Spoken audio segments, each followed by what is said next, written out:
Miguel2204, your pageant vlogger host. Subscribe. Magandang araw Pilipinas and good day pageant lovers. Almost sold out na ang mga tickets sa SM Mall of Asia Arena para sa finals coronation night ng Miss Universe of Philippines 2024 competition. Talaga namang masasabi natin na todo ang suporta ng lahat ng mga pageant lovers para sa kani-kanilang bet na manalo para sa Miss Universe of Philippines for this year 2024 competition. Lalo tigit kina Maria Atisa Manalo at kina Alexi Brooks. Sila ang mga nangunguna at top candidates na merong pinakamaraming fans at pinakamaraming supporters ngayong taon.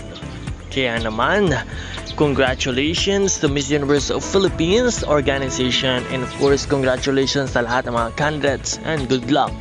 Patuloy nating suportahan ang lahat ng ating mga paboritong kandidata na nais nating manalo ng Miss Universe of Philippines competition.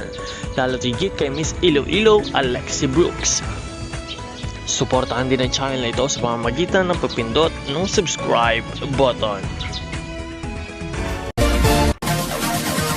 Support your favorite candidates and leave a comment.